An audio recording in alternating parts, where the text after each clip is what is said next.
This is a very simple bill.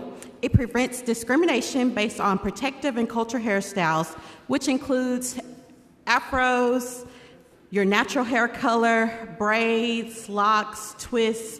It adds this definition to the Arkansas Civil Rights Act of 1993, and it makes it so that school districts and colleges or universities can't discriminate against students based on their natural hairstyles. I carry this bill as someone who knows all too well the struggles that young boys and girls in their communities will face throughout their lives because of the texture or the styling of their hair. I want to be able to fight and work for people where we can create an Arkansas where your natural hair is acceptable. This is a real problem that young people in our state are facing. That's been a question that has been asked to me. In 2019, the coach of the University of Fort Smith basketball team told one of his players that his chin-length hair dreadlocks that he did have was not hair that he thought was suitable and that he would no longer recruit students with such hair. And if any of you have seen the Arkansas Hogs, they all have just vibrant hair. They wear their hair the way it's grown, like Jalen Williams and Devo and some of the other players. And that's all I'm really fighting for, is for us as individuals to be able to be acceptable in our communities and wear our hair in the natural state that it grows. So the example I just gave you about the player at the University of Arkansas at Fort Smith, I felt like the school handled the situation in a great way, but I do know that students are facing this issue in our state. That's why I brought it before you today.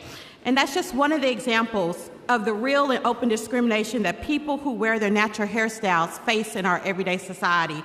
We have the power to put an end to these obstacles by passing the protections outlined in this bill. Without the protections in place, we are allowing harmful barriers to educational opportunities in our state for hundreds and thousands of people, some who look just like me. So I ask you today to support people showing up in places of learning and grant them the basic liberty of knowing that their hair will not impact their ability to reach their fullest potential in life. And I ask you to vote yes for this bill. Similar legislation has been passed in 19 other states, including our neighboring states, which is Louisiana and Tennessee. Now, they've passed bills that included the workplace. I wanted to start with the higher ed because that was the issue that was more, to me, most pressing that was in our front door here in Arkansas. So I wanted to clarify that. There is no known opposition to this bill. I work with the governor's office and DHS to address their concerns, and I included an amendment to them. It's already engrossed in the bill, and that's all I have today. Without any questions, colleagues, I would appreciate a good vote. Thank you. Representative Scott has explained the bill. Would anybody like to speak against the bill? For the bill? Representative Scott, are you closed for your bill? You're closed for your bill. Question for the House is the passage of House Bill 1576.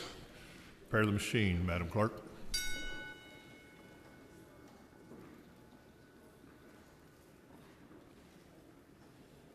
Has everyone voted? Has everyone voted? Cast up the ballot, Madam Clerk.